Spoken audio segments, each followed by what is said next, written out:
On a frigid February night in 1959, 9 experienced hikers embarked on a journey into the Ural Mountains in Soviet Russia. Little did they know, this trek would not only cost them their lives but also give birth to one of the most chilling and perplexing mysteries of the 20th century. A mystery that remains unsolved to this day. This is the terrifying story of the Dyatlov Pass Incident. The group, led by Igor Dyatlov, consisted of 8 men and 1 woman, all in their early 20s and highly experienced in hiking and mountaineering. They were students and graduates of the Ural Polytechnic Institute, eager to take on one of the most challenging routes in the northern Urals. Their goal was to reach Otorten, a remote mountain, but fate had something far more sinister in store for them.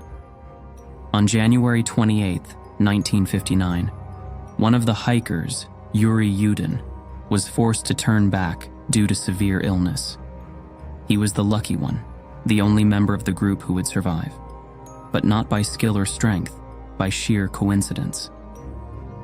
His departure left 9 hikers to venture further into the mountains, toward the location that would become known as Dyatlov Pass, named after their leader, in the wake of the tragedy.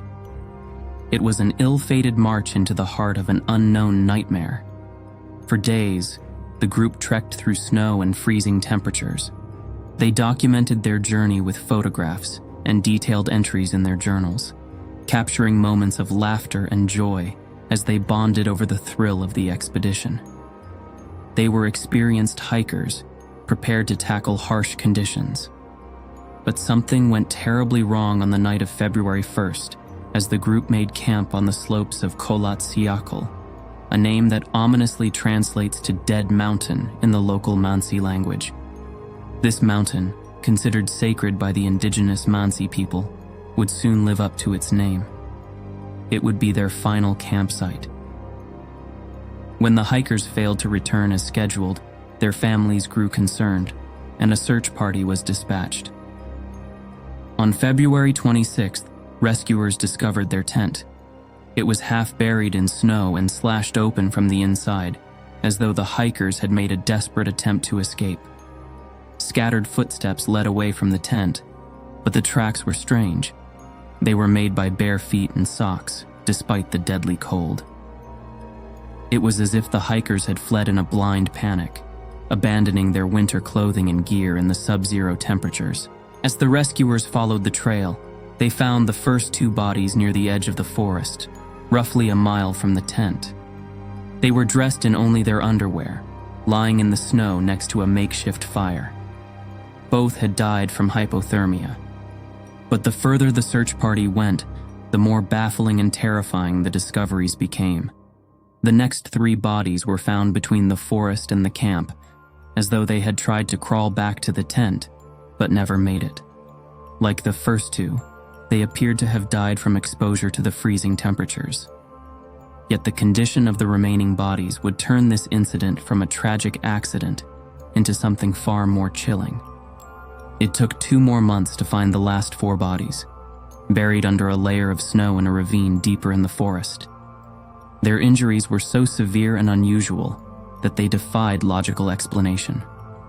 One hiker, Lyudmila Dubinina, had multiple fractures in her chest, akin to the kind of trauma seen in high-speed car accidents.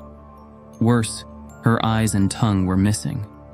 Another hiker, Nikolai Thibault Brignol, had suffered a fatal skull fracture, but there were no visible external wounds to explain it. The remaining bodies also showed signs of trauma that could not be easily explained by a fall or any natural cause. There were other strange findings too. Some of the hikers' clothes were found to be radioactive, though no one could determine why. Eyewitnesses in the region reported seeing strange orange lights in the sky on the night of the tragedy. UFO sightings, secret military experiments, or something far more earthly, but no less terrifying. Over the years, these and many other theories have emerged, each more bizarre than the last, but none providing a conclusive explanation for what happened that night. Let's examine some of these theories in more detail. One of the most popular theories is that an avalanche caused the hikers to flee their tent in a panic. While avalanches are known to happen in the region, this explanation fails to account for several key details. First, no evidence of an avalanche was found at the site. The slope was not steep enough to trigger a large-scale avalanche, and the tent was still partially standing when rescuers arrived. Moreover, the injuries sustained by some of the hikers, crushed chests, missing body parts, and skull fractures, are not consistent with the effects of an avalanche. Another theory suggests that the group may have accidentally stumbled into a secret Soviet military test site, where they encountered something lethal, such as parachute mines or some form of radiation. The presence of radioactive material on some of their clothing adds fuel to this theory, as does the Soviet Union's historical secrecy regarding its military activities. But even this theory raises more questions than it answers. Why would the military allow civilians to venture so close to a dangerous testing area? And why did the group's injuries vary so dramatically, from hypothermia to extreme trauma? The local Mansi people have their own interpretations. Some believe that the hikers angered the spirit of the mountains, a powerful force that punished them for trespassing on sacred land. Others suggest that the group encountered a Yeti-like creature, a theory supported by a mysterious photograph found in one of the hikers' cameras, showing a dark figure in the distance. But no tracks or physical evidence of such a creature were ever found at the scene, and no credible witnesses have come forward to support this claim. And then there are the UFO enthusiasts. According to multiple reports, strange glowing orbs were seen in the skies above the Ural Mountains around the same time the hikers met their end. Could these lights have been extraterrestrial in origin? Could the group have witnessed something they were never meant to see and paid the ultimate price for it?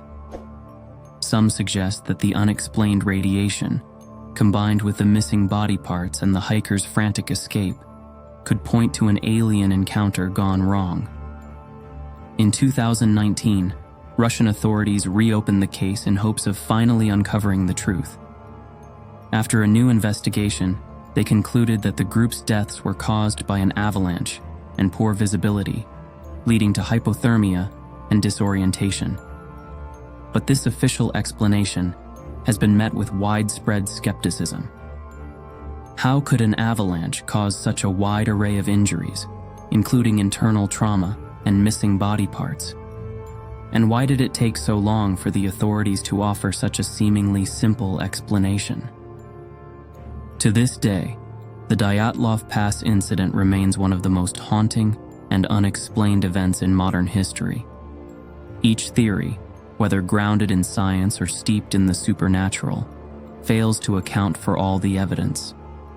The mystery of what happened on that frozen mountainside has gripped imaginations for over 60 years, and it shows no signs of letting go. It is a story of fear, confusion, and death, a story that leaves us questioning the limits of our understanding of the world around us. Perhaps the most unsettling aspect of the Dyatlov Pass incident is not what we know, but what we don't. The idea that 9 experienced hikers, trained in survival and mountaineering, could be driven to such madness and despair in the dead of night, fleeing their shelter, abandoning their gear, and succumbing to brutal injuries, is terrifying in its own right. But the fact that we may never know what truly happened, that the answers remain buried in the snow and ice of the Ural Mountains, is even more disturbing. As you listen to this story, imagine the biting cold of that night, the eerie silence of the snow-covered landscape. Imagine the fear that must have gripped the hikers as they slashed their way out of the tent and ran barefoot into the wilderness. What were they running from? What terror, human or otherwise, could have caused them to abandon all reason and fight for their lives in such a frenzied, desperate manner? The mountains hold their secrets well.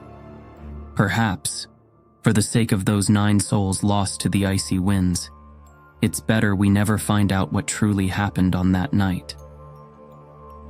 Some mysteries are meant to remain unsolved, haunting us from the edges of our understanding. A reminder that the world is full of things we cannot, and may never, explain.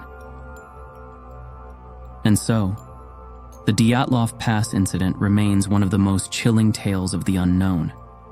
A real-life horror story that refuses to fade with time. Whether the cause was natural, supernatural, or something far more sinister, one thing is certain. Something terrible happened in the Ural Mountains that night, and it has left its mark on history. A mystery that will continue to send shivers down the spine of all who dare to wonder. If you've enjoyed this journey into the unknown, make sure to like, share, and subscribe. Let us know in the comments what you think really happened to the hikers of Dyatlov Pass. Until next time, remember, the world is full of mysteries waiting to be uncovered, or perhaps left alone. Stay safe.